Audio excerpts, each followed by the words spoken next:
besoin de toi, maître. Heureuse est la mère qui t'a porté et allaitée. Heureux plutôt ceux qui écoutent la parole de Dieu et qui l'observent.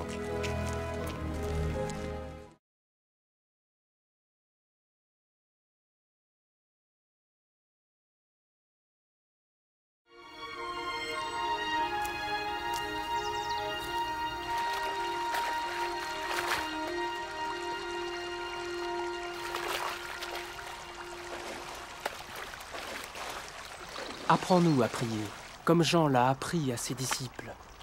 Quand vous priez, dites « Notre Père qui es aux cieux, que ton nom soit sanctifié, que ton règne vienne, que ta volonté soit faite sur la terre comme au ciel. Donne-nous chaque jour notre pain quotidien.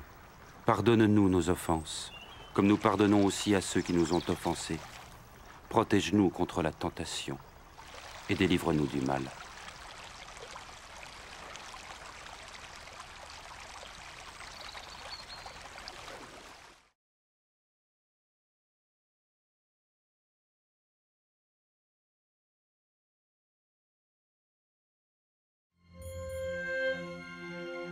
Dans les Saintes Écritures, Dieu déclare que le Messie viendrait pour être le sauveur du monde.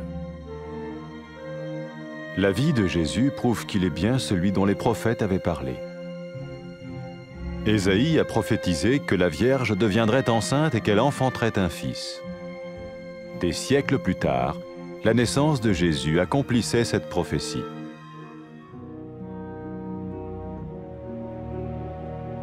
Les Saintes Écritures déclaraient que le saint à naître serait appelé le Fils de Dieu. Cela signifiait que Jésus serait le Fils de Dieu au sens spirituel et non au sens physique. Nous le voyons par sa manière de vivre. Il a guéri des malades, il a pardonné leurs péchés, les a ramenés à Dieu et leur a promis une place dans le royaume éternel de Dieu. Il s'est offert lui-même en sacrifice pour le péché à leur place. Puis il est revenu à la vie, victorieux sur la mort selon le plan de Dieu. Jésus a dit « Personne ne me prend la vie, mais je la donne de ma propre volonté. »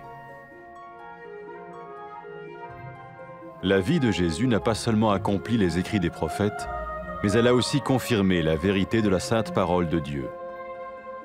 Les prophètes avaient écrit « Ta parole, ô mon Dieu, est parfaite, elle dure à toujours. » Jésus lui-même a dit « Le ciel et la terre disparaîtront, tandis que mes paroles ne disparaîtront jamais. » Jésus est venu pour nous donner la vie dans toute sa plénitude. Mais quand l'homme a désobéi à Dieu dans le jardin d'Éden, il a choisi sa propre voie et ses actions l'ont séparé du Créateur.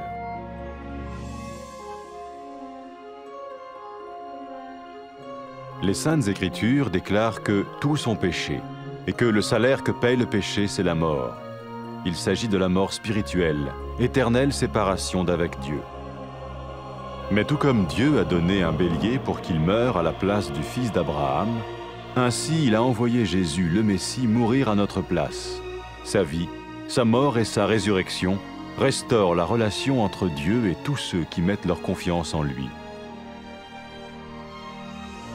Maintenant, non seulement Jésus pardonne les péchés de ceux qui le suivent, mais il les sauve aussi du jugement éternel de Dieu. Ils sont sûrs d'aller au paradis et de vivre avec lui pour toujours. C'est cette vie et cette liberté de la culpabilité et du pouvoir du péché que Jésus offre à chacun aujourd'hui. Cela ne veut pas dire suivre une religion, mais choisir d'avoir foi en Jésus qui dit « Je me tiens à la porte et je frappe. Si quelqu'un entend ma voix et ouvre la porte, j'entrerai chez lui. » Cela veut dire se tourner vers Dieu et croire que Jésus vient dans nos vies pardonner nos péchés et nous rendre tels qu'il veut que nous soyons.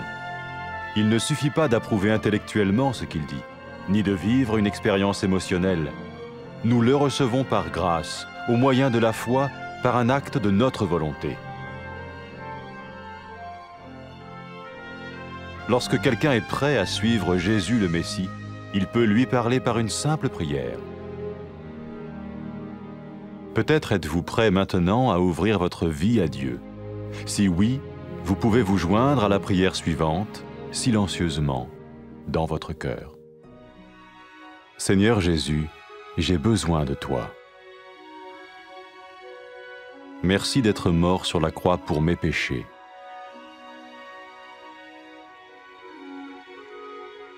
Je confesse mes péchés et je m'en repens.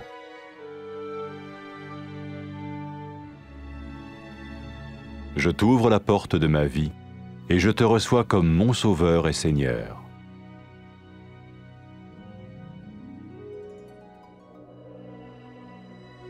Merci de me pardonner mes péchés et de me donner la vie éternelle.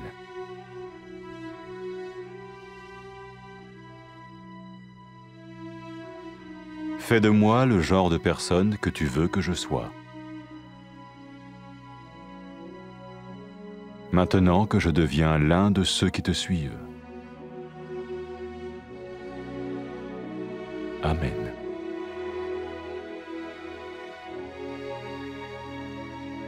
Jésus a dit à propos de ses disciples, « Mes brebis écoutent ma voix, je les connais et elles me suivent. » Pour expérimenter la vie en abondance promise par Jésus, ceux qui le suivent parlent à Dieu chaque jour dans la prière et lisent ou écoutent sa parole. Ils parlent de lui à d'autres personnes et rencontrent régulièrement ceux qui l'aiment et le suivent. N'oubliez pas sa merveilleuse promesse. Tout pouvoir m'a été donné dans le ciel et sur la terre. Et sachez-le, je vais être avec vous tous les jours, jusqu'à la fin du monde.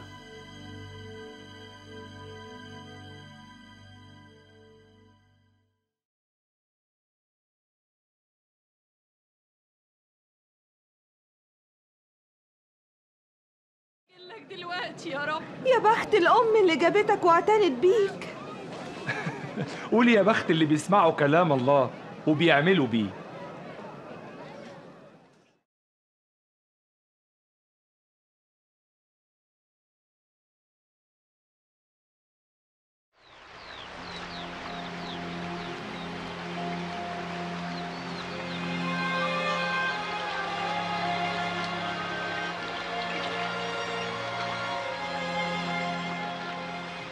علمنا الصلاة زي ما يوحنا علم تلاميذه. لما تصلوا قولوا: أبانا الذي في السماوات، ليتقدس اسمك، ليأتي ملكوتك، لتكن مشيئتك كما في السماء كذلك على الأرض. خبزنا كفافنا أعطينا اليوم، واغفر لنا ذنوبنا كما نغفر نحن أيضا للمذنبين إلينا، ولا تدخلنا في تجربة لكن نجينا من الشرير.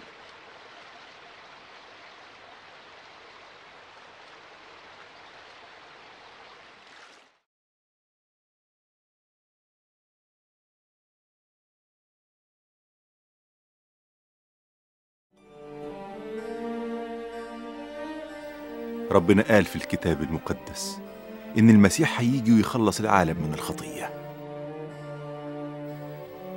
وحياة يسوع بتقدم لنا الدليل على إنه هو نفسه الشخص اللي اتكلم عنه الأنبياء.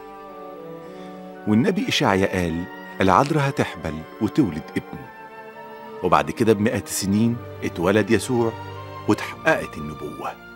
والكتاب المقدس بيقول إن القدوس اللي هيتولد هيبقى هو ابن الله، وده معناه إن يسوع هيقولوا عليه ابن الله، طبعا بالمعنى الروحي مش الحرفي للكلمة. وده بنشوفه واضح في الطريقة اللي عاش بيها يسوع، لأنه شفى العيانين وغفر خطايا الخطاة ورجع لهم علاقتهم بالله ووعدهم بمكان مع ربنا في ملكوته. وبعدين قدم نفسه ذبيحة بدل الناس عن خطيتهم، وقام من الموت وانتصر عليه. يسوع قال محدش يقدر ياخد حياتي مني، أنا اللي أقدمها بنفسي. وحياة يسوع مش بس تحقق فيها كلام الأنبياء، لكن أكدت كلام الله نفسه. الأنبياء قالوا كلمة الله كاملة، وكلمتك يا رب تعيش للأبد. ويسوع نفسه قال حتى لو السماء والأرض زالت فكلامي مش ممكن يزول.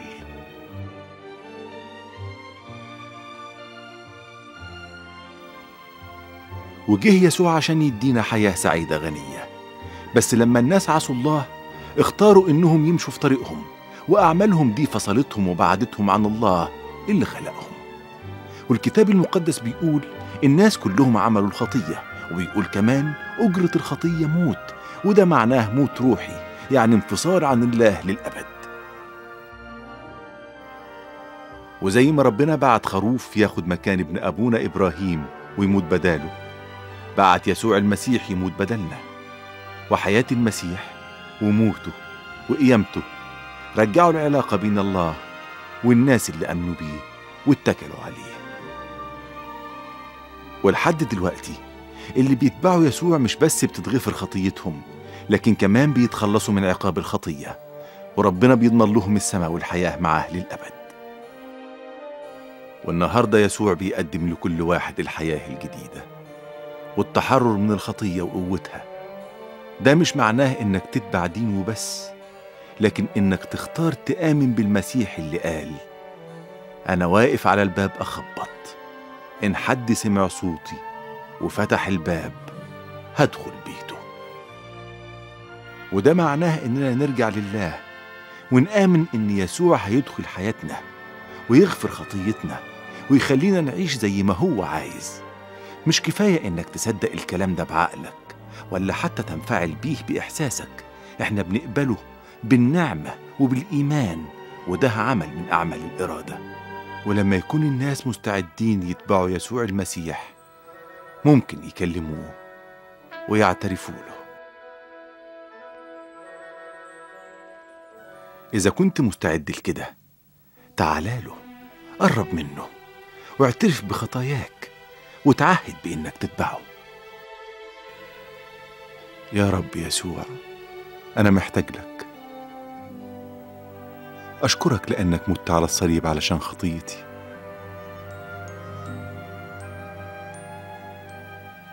أنا بعترف وأتوب يا رب عن خطيتي.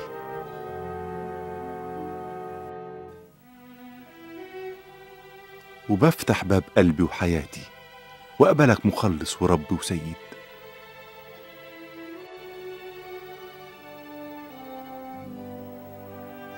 أشكرك لأنك غفرت خطيتي واديتني حياة أبدية.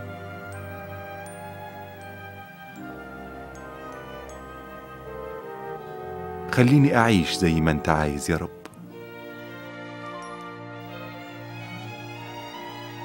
لأني هتبعك وامشي معاك. آمين.